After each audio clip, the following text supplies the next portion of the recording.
beginning to have questions, and the questions are, what's going on with ECOWAS? We thought that the sanctions were imposed to actually prevent military adventurers from taking advantage of their superior power within the state to actually capture the state. And now we hear that only economic sanctions are being removed and political sanctions are still being left. We thought that the economic sanctions were actually the ones making these people to want to talk at the first instance. Well, I think what's happening is that a strategy was developed, it was deployed, it didn't work. And when they saw the evidence that it wasn't working, there was a review and a decision to adopt a different approach. And I think it's fine if organizations believe they've made a tactical or strategic blunder, decide to correct their ways and take a new route to get them to where they want to get to. So it's a really deep and profound review of their approach, and I hope it works. And the question is, why would ECOWAS now ask them to come back to the discussion table, to the dialogue table, when these same countries, especially Niger, for example, was asking for dialogue, but of course it looks like ECOWAS was snubbing it. Won't it look like these countries have actually won and they're at liberty whether to come back to the negotiation table or not? You see, let's go back to the origin of the problem. There was a coup in Chad, in Mali, in Burkina Faso, in Guinea, and then in Niger. Now, this is a very disturbing set of developments because it looked as if all the democratic regimes that ECOWAS had worked so hard to set up over a 30-year period were crumbling, and it was a domino effect. So when Niger happened, there was an immediate review by ECOWAS, and they came to the conclusion that they needed to use extreme measures to stop similar coups happening in other countries. So the situation was ECOWAS countries were panicking that they were next in line for a coup and therefore were ready to take very strict action. So they imposed very strict sanctions against these countries, even threatened within 1 week direct military action against Niger. Yeah. Now, the problem in international relations is that you don't issue a threat you are not ready to back up. Yeah. So they issued a threat, their bluff was called, and then it was incumbent upon them to now take the military action. And they found out they didn't have the capacity to, which these countries must have read, that they don't really have the capacity. So that was where the strategic blunder was made.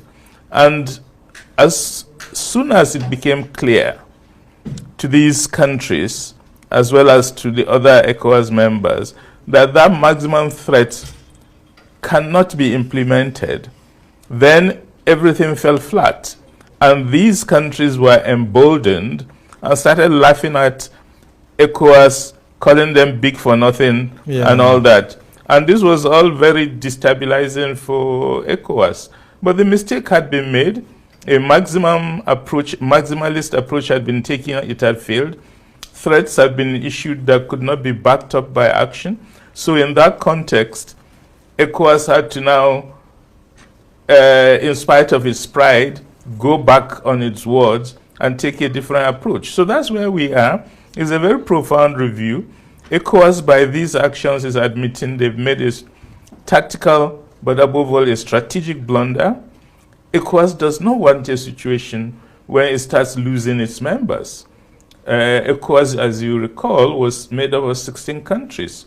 And over the almost 50-year period, we lost only one country, Mauritania. Yeah, Mauritania. Now losing 3 at a go is a serious threat. And that's 15% of the population of ECOWAS going off. And that would have profound effects on its future. So there was a decision, as I understand it, to rebuild strategy, to try to rebuild relations. But ECOWAS now will be doing it from a point of weakness rather than a point of strength. And that's the challenge for ECOWAS. And of course, the alliance of Sahel states being formed by these three countries is what we also hear that has made ECOWAS to re-strategize, because, I mean, letting go of these three countries and then for these three countries forming a confederation, there's a tendency, for example, to also attract other French-speaking countries. And of course, the confederation could actually keep growing. So how much of a threat do you think that the alliance of Sahel states could potentially be for a regional bloc like ECOWAS? Well, it's always a threat when you start losing your members, and to that extent it is a threat. But it's important to take on board that these three countries constitute just 10% of the GDP of ECOWAS. They are among the three poorest countries in the world. They are landlocked. Their population is dependent on migration to surrounding countries for survival purposes. The food they eat is basically produced in neighboring countries. So they also have a lot of vulnerabilities. This may be a moment in which they will think, yes, all the strength is on our side, but in a very fundamental sense, they are also very vulnerable.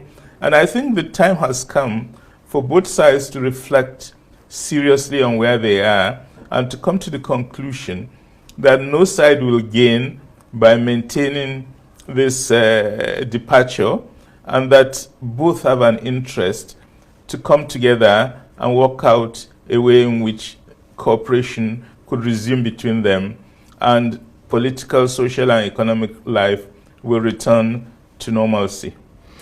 And Prof, I want you to clarify this for our listeners, viewers actually. When the ECOWAS actually says it has lifted some economic sanctions, what exactly do we expect to see next? What are those things that we'll see resuming and all of that? Some people already been happy. For example, with the Nigerian borders, people are saying that, look, there may be a free movement of goods and services between Nigeria and Niger, for example, but others are saying it may or may not be so. So what exactly are we looking out for? Well, the first thing is that borders have been ordered to be open. ECOWAS has decided closure of border has ended. Secondly, ECOWAS has decided to remove financial sanctions, economic sanctions. Thirdly, overflight of territories, airspace have been lifted. Then ECOWAS has also, the same day you more I met, that's the Francophone group, on Saturday, and they've lifted the restrictions they have placed on access to currencies and to loans for these three countries. So I think essentially most of the sanctions have been lifted. And don't forget, there is another country with a military regime, which is Guinea. And Guinea has also benefited from lifting of sanctions, although it's not part of the three states in the Association of Sahelian States. So I think it's really a complete reprogramming of the history and policy of sanction implementation by ECOWAS, because the whole purpose of these sanctions has been to force them to the negotiating table to make concessions and to make a quick return to a democratic and civil order.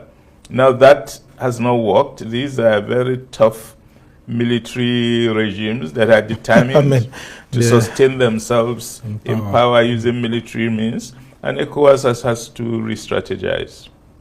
And one of the things that we actually see, for example, ECOWAS talking about Niger, is that they're asking that President Bazoum should still be released. That's one of their insistence from their communique, saying that, look, holding this president, they don't call him former president, president hostage, it's not something that we will continue to take. How feasible do you think that President Bazoum can be released, soonest? Well, there have been two fundamental changes that occurred with the communique that came out on Sunday. The first thing is that ECOWAS was arguing Bazoum was still the president, and that therefore the representatives of his government would still attend ECOWAS meeting. The Saturday meeting, the Bazoum representatives were not invited to the meeting. Secondly, for the first time in its communique issued on Sunday, ECOWAS described Bazoum as the former president of Niger, which means they now accept that the coup is a reality, which the whole world has known for 6 months. But now ECOWAS is also aware of that fact. They've recognized it, and it has come into the implementation of its policy framework. So they are still requesting that he should be released, but not as president, but as a former president of the country. And as we try to round up this conversation, there's been this discussion and which these three countries, have brought to the fore over time, and that is it. That ECOWAS is actually a Western puppet-driven organization.